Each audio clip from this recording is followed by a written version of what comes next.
Ok, para comenzar, el Tribunal Electoral, es cierto, tiene competencia privativa para ver los temas electorales, pero la propia Constitución establece el 143, el párrafo final, que el único recurso que la Corte Suprema tiene para ver es recurso de inconstitucionalidad en base a que la guarda e integridad de la Constitución no tiene el Pleno de la Corte. Aquí se interpuso un recurso de inconstitucionalidad en contra del acuerdo que estableció que el colega José Raúl Mulino, por el hecho de la inhabilitación del expresidente Martinelli, pasara entonces a ser candidato sin vicepresidente. Ese aspecto viola la Constitución en mi análisis. El aspecto de que no tenga candidato a vicepresidente. Así es. Y si no tiene candidato a vicepresidente, entonces no puede correr. Como está la resolución ahora mismo, no. Mire. ¿Por qué? Porque el 177 de la Constitución establece que el mismo día de las elecciones se elige al presidente y vicepresidente. O sea, se eligen el mismo día en el sufragio universal, lo que sea. Yo ni siquiera me estoy basando en la parte de si no fue a primaria, si fue a primaria. Esa parte no me estoy basando. Me estoy basando en lo que dice el texto constitucional. Pero allí no sería el propio Tribunal Electoral, el señor Austin, desde el inicio, o sea, que todo este caso ha sido tan controversial, el no permitir que tuviese candidato a vicepresidente, porque fue uno de los temas que al inicio se habló. Es que ese es el problema. Entonces pareciera Susan, que todo fue manejado de esa forma. Dictaron el acuerdo. Claro. Básicamente se fueron en contra de lo que la propia Constitución establece, porque hay un tema aquí. La guarda e integridad de la Constitución no tiene la Corte. La Constitución es la norma principal de este país, guste o no nos guste. Y el artículo 177 establece eso. Y aparte, el 181 y el 185 básicamente fue violado al momento de haberse dictado este ¿Quién lo acuerdo. violó? Vamos por partes. En mi concepto, Sí. el Tribunal Electoral cuando dictó ese acuerdo, ellos tenían, yo soy de la tesis que tenían que haber por lo menos permitido que los partidos Alianza y RM pudiesen, en este caso, como hubo la inhabilitación, tener su nómina completa para poder correr. Bien. Ese es el problema. Vamos por parte porque hablamos de un tema constitucional y yo creo que lo más correcto es citar lo que dice la Constitución, ¿no? Y de forma directa, y quiero abrir comillas con el artículo 177.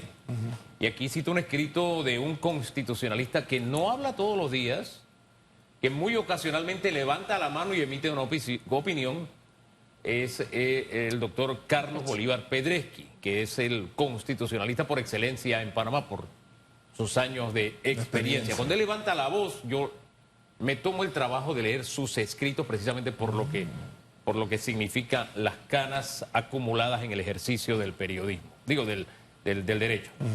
En el 177 dice la Constitución, con el presidente de la República será elegido de la misma manera y por igual periodo un vicepresidente. Eso está como claro, me da la impresión a mí, ¿no? Está claro. O sea, cuando la norma es clara no se atenderá a su espíritu. O sea, está claro lo que dice el artículo. Es más, ayer nosotros presentamos alegato dentro de la demanda que se presentó a la Corte y me sorprendió que más tarde salió el escrito del doctor Carlos Bolívar Pedreschi, en donde básicamente estamos diciendo lo mismo. O sea, el punto aquí es que no se cumplió con el texto constitucional, emiten un acuerdo donde lo curioso es que el acuerdo dice, se eleva a José Raúl Mulino, para que sea el candidato sin vicepresidente. O sea, bien, ellos lo que hicieron fue, pusieron el acuerdo en base a una norma del Código Electoral que tiene que ver con el caso de los diputados y de los alcaldes. Sí, hicieron ahí una exactamente, analogía, sí. Pero en este caso no se podía. Ahora bien, vamos a los otros artículos que usted citó. El 181, por ejemplo, dice: el presidente y el vicepresidente de la República tomarán posesión de sus respectivos cargos ante la Asamblea Nacional el primer día del mes de julio siguiente a su elección, y continúa. Pero dice el presidente El vicepresidente. y el vicepresidente. No sé si, por lo menos en los últimos tomas de posesiones que se han dado en Panamá, primero seguramente al vicepresidente y después seguramente al presidente. O sea, en el mismo acto, mismo día, uno detrás del otro. O sea, en este caso cumpliendo exactamente con el texto constitucional. Ahora, el 185, que es el otro que usted citó, dice: son atribuciones que ejerce el vicepresidente de la República. Si no hay vicepresidente, estas ¿cuántas atribuciones? Son 4 atribuciones que tiene. No las podría cumplir porque esta fórmula no tiene vicepresidente. El problema es que Y eso es inconstitucional. en mi concepto sí, porque han querido establecer que el vicepresidente es un mero suplente. No, la Constitución le da funciones. Vamos a decir las funciones para que también quede mucho más ¿Cómo no? claro. 1, reemplazar al presidente de la República en caso de falta temporal o absoluta. 2, asistir con voz pero sin voto a las sesiones del Consejo de Gabinete. 3, asesorar al presidente de la República en las materias que éste determine. 4, asistir y representar al presidente de la República en actos públicos y congresos nacionales o internacionales o en misiones especiales que el presidente le encomiende. O sea, son funciones que si tú las lees realmente son funciones que se le puede asignar a otra persona, pero la Constitución nuestra específicamente establece que lo debe hacer el vicepresidente de la República. O sea, no delega esta función. Entonces, por esa razón, al momento que se dictó este acuerdo, se olvidaron de estas normas y automáticamente se ha dado este problema, que para mí no es ni culpa ni de RM ni culpa de Alianza. O sea, ellos no tienen la culpa. Es la manera como se dictó el acuerdo, en donde se olvidaron que hay un vicepresidente de la República y no le permitieron a ellos poder tener una nómina completa. Ese es el punto para mí. Con todo lo que nos ha explicado esta mañana y bajo su interpretación, que no sé hasta cuándo tiene la Corte, en este caso el deadline, o lo van a decir un día antes, 2 días antes, 3 días, una semana antes, o aquí, después poniendo el panorama de que ganase el señor Mulino, es que no podía correr. O sea, entender un poco esto de los tiempos. el problema aquí es, el 19 se vence el término para presentar alegato, es decir, todos aquellos que estén a favor o en contra. 19, de la abril, próxima semana exactamente, jueves, para que exactamente. hagamos el calendario Después del mental. 19 de abril, debe entrar entonces a fase de decisión por parte del magistrado ponente, en este caso el magistrado Olmedo Arrocha. Él debe hacer un proyecto de fallo y se debe circular entre todos los magistrados. Y eso lo puede hacer el viernes 20. Yo soy mujer de fechas para mis proyectos. Ajá. Por eso que tengo el calendario visual Claro. en este instante en mi cabeza. Si hasta el 19, usando la fecha que usted me está Exactamente, hablando, hasta el señor 19. abogado, y luego viene el proyecto que ya debe estar armado, pienso yo, por el magistrado Arrocha. Puede ser. Puede ser, sí, puede ser, porque él es un sabemos. magistrado que ha demostrado su capacidad de hacer las cosas de una manera rápida. El viernes puede entonces ya estar el proyecto, viernes 20, nos quedaría la siguiente semana. Una semana antes de la elección, ese es el señoras y problema. señores, de las elecciones generales de Panamá. Sí, pero eso pasa del despacho de él a recorrer los otros despachos, son 8 más. Recordemos ¿Y que la esos, mina fue y esos rápido. magistrados tienen un término para pronunciarse? No. Fíjese que entonces ahí voy a la última parte Por lo de menos la... en el caso de la mina fue por Sí. la presión ciudadana. Claro. O sea, ¿Y qué teníamos el pasa país si cerrado. ocurre presión ciudadana nuevamente, por ejemplo? Si ocurre presión Puede ciudadana, pasar. habría que ver. Mire, es una realidad. A mí me gusta hablar de realidades y no de cosas superfluas que están ahí en las nubes. Ok. Es una realidad que el señor Martinelli tiene su fanática y el señor Mulino. Y es Lógico, una realidad que lógico. también tiene quienes no lo quieren. Así es. Por montones. Entonces allí hay una realidad que ese escenario Sí, también pero puede eso es- hacer mira, presión, ¿no? Esto fue llevado por la situación en que el señor Martinelli tuvo a nivel de los tribunales y bueno, desgraciadamente lo condenaron. Pero el punto es que todo esto fue llevado hasta esta etapa. Ahora bien, y ya se sabía que lo más probable sí. era que esto iba a pasar. O sea, y ellos debían tenerlo en el cálculo político y el país también. Todos debemos tener claro eso. Pero voy a la última parte de la nota de don Carlos Bolívar Pedreschi, que dice: finalmente corresponde a la Corte Suprema de Justicia la responsabilidad de asegurar, mediante un fallo oportuno antes de las elecciones, la primacía de la Constitución política del país. Sigue, supongo que la primacía sobre las leyes, sobre los códigos, etcétera, etcétera. Bien, el asunto es un fallo oportuno antes de las elecciones. ¿Es posible un fallo oportuno? Vamos a ver, Es más, digo, ¿hoy es un fallo oportuno? Digo, Le pregunto.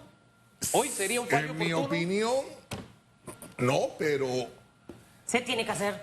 hay que hacerlo. Ya no queda otra. Hay que porque hacerlo. después La parte que el escenario que he analizado es, bueno, el señor Mulino gana las elecciones, le dan las credenciales y sale el fallo que dice que no podía. ¿Qué tocaría correr. hacer ahí nuevamente elecciones?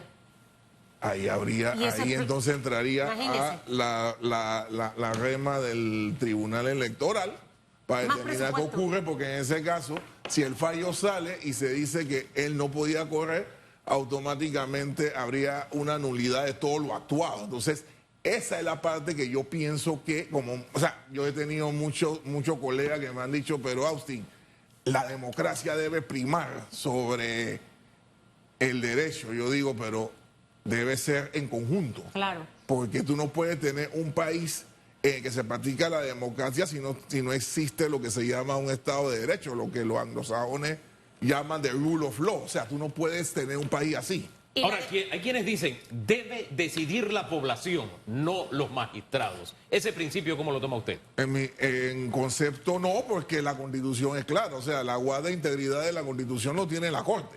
Entonces, nosotros tenemos que basarnos en los principios que están aquí. Mira, esta Constitución, como muchos constitucionalistas hemos dicho, esta Constitución ya hay que abrogarla, o sea, ya hay que cambiarla. Sí, nada más que Pero ahorita desgraciadamente es lo que tenemos. fuera Y de- entonces eso de es lo que tiempo, está. ¿no? Estamos fuera de tiempo porque debió haberse visto antes. O sea, Así ya es. ahorita no podemos echar para atrás. Ahora, Así es. Dos cosas. Estoy buscando aquí la diapositiva para leer lo que colocaba este señor, como de 70 y tantos años de edad, pero muy sabio. La democracia tiene que ser una balanza para todos igual. Así o sea, es. no es como en la escuela, que al niño mal portado a ese siempre le va a caer el peso de la ley porque es el mal portado. Y de repente el que se porta mejor, pero que hace cosas detrás, a ese no le cae. Entonces, como que eso no procede de esa forma. Y hemos fallado mucho en la manera de hacer democracia. A ver, según la presentación de la institucionalidad democrática que hizo dentro de la inauguración de CADE, mi estimado señor Austin, el ex director del CAF, habla de varios puntos. Políticas previsibles, elecciones libres, separaciones de poderes, mentocracia, derechos humanos, y él fue detallando cada uno. Mecanismo de diálogo, ¿ok? Referente a todo este tema. Sector privado con visión de país, alternabilidad de poder y el último, que es un video, por eso es que me estoy demorando tanto en leerlo, para poder lograr esa institucionalidad democrática, trabajar precisamente en... Y aquí se me pierde la última, no la puedo ver. Todos estos elementos que le acabo de mencionar, los panameños los tenemos muy dispersos. Desde una constitución que es vieja, que lo han prometido revisarla, no se ha hecho. Desde un código electoral que no está alineado con lo... Porque la Constitución dice una cosa y es lo que impera. Y los diputados, señores de la patria, y los miembros de partidos políticos que van a la Comisión de Reformas Electorales trabajan normas que van en contra de lo que dice la Constitución. Y uno dice, pero ¿cómo es en esto? Entonces luego estamos metidos Así es. en estas interpretaciones que pareciera que fueran orquestadas de una manera premeditada. Yo no puedo comprender que un abogado que esté en una comisión de reformas electorales, de un partido político, esté promoviendo reformas que van en contra de lo que dice la Constitución y que al final luego, cuando eso tiene que pasar por el tamiz de los magistrados del Tribunal Electoral, ahí no levantemos bandera, la hemos levantado de otras cosas, pero de estos aspectos no, y nos quedamos en el vacío. El problema es, como usted muy bien ha dicho, ¿no? Hay gente que actúa no de buena fe, hay gente que actúa con sus intereses escondidos. Entonces, cuando tú ves este tipo de choques que se está dando a nivel electoral y a nivel constitucional, ¿en qué nos quedamos? ¿Por qué se ha interpretado, por qué se ha dictado la norma así? ¿Por qué, por ejemplo, no le permitieron a la Alianza IRM sacar su propia, después que pasó lo de la inhabilitación del señor Martinelli, debieron haberle permitido a ellos por lo menos hacer un congreso extraordinario, una cosa así, que lo permita el Código Electoral, para poder entonces tener su candidato en debida forma. ¿Por qué? Porque yo no puedo creer que una persona que está corriendo para presidente de la República, que sabe que esto está incompleto o que esto viola la Constitución, se va a parar a tomar posesión y decir yo juro el fiel cumplimiento de la Constitución y la ley. O sea, eso no se puede. Entonces, esa es la parte que yo pienso que ya con esto que ha pasado, nuestros políticos, y en este caso las autoridades que se elijan el 5 de mayo, Dios quiera, puedan analizar y pensar la democracia panameña hacia dónde quiere ir.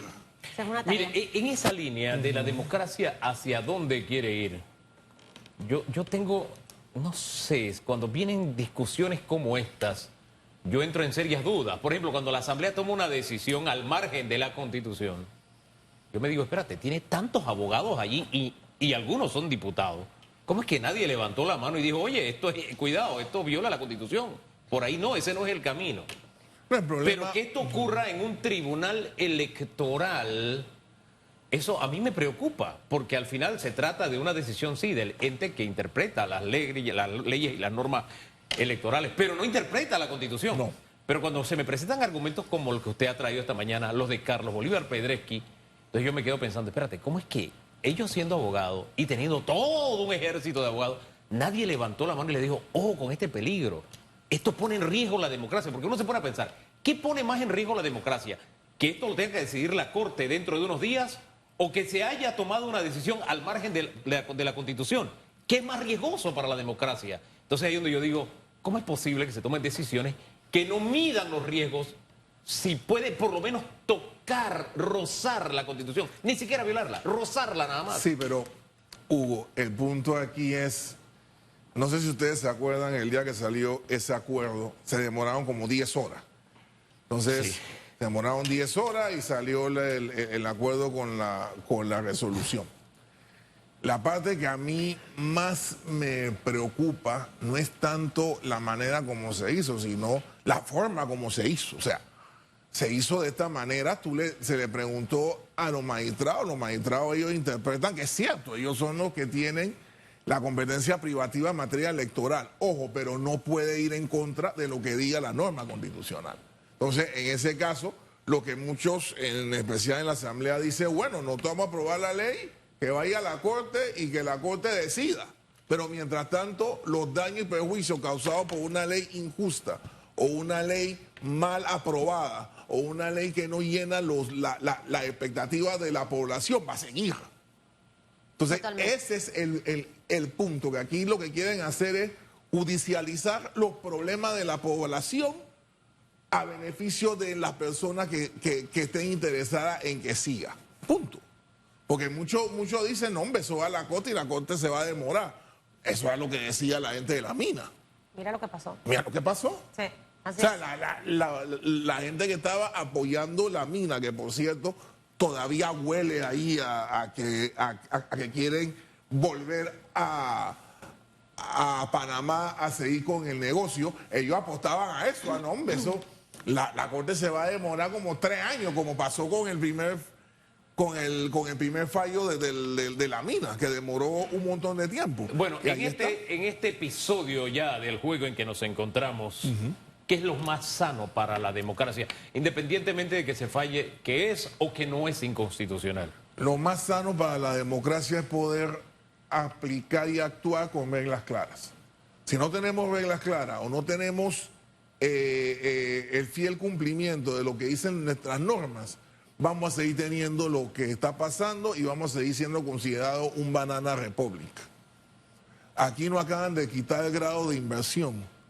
El grado de inversión no es solamente la parte financiera, Oye, es la parte institucional. A mí no me gusta eso de Banana Republic, Bueno. no me agrada para nada, pero fíjese que ahora que lo dice, me acabo de acordar que el señor Donald Trump, que está al frente de las encuestas y todo lo demás, proporciones guardadas, digamos, el molino de ella, por ponerlo de alguna forma, él está en pleno proceso y la justicia está a la par, está actuando. Que la justicia actúe en proceso electoral pone en riesgo a la democracia, si tomamos como ejemplo lo que está pasando allá. No, lo que está pasando allá simple y claramente eran casos que él tenía pendiente, volvió a la palestra política y ahora es que están en la fase decisoria, ¿no? Entonces, tú tienes que tener, si vas a ser candidato, tienes que tener las reglas claras, como lo estoy repitiendo, y lo más importante, tiene que tener una actuación prístina para efecto de que la población pueda confiar en ti. Y en el caso de Trump, ya Trump tiene el strike one, como se dice, Susan, tú que tu hijo es jugador de béisbol, el strike one, de que casi quería tumbar el gobierno el 6 de enero del 21. O sea, ya con eso un strike one. Entonces, con todas esas cosas tú tienes que tener eso prístino. Allá los norteamericanos si quieren votar por él. Ese es su problema. El problema de nosotros es que nuestros candidatos o las personas que están aspirando a llegar a representarnos, porque no es, hay una cosa que a la gente se le olvida. Nuestras autoridades son mandatarios, el mandante somos nosotros. Nosotros somos Aunque los que eso le no damos la pase. facultad. Entonces, ellos tienen que actuar en base a normas claras y en base a lo que nosotros le decimos. Bueno, muchísimas gracias, señor Marco Austin. Desde su interpretación, ¿sí sería inconstitucional que el señor Mulino corra? Al menos que Desde el punto de vista del manejo que dio el Tribunal Electoral desde el inicio con este caso.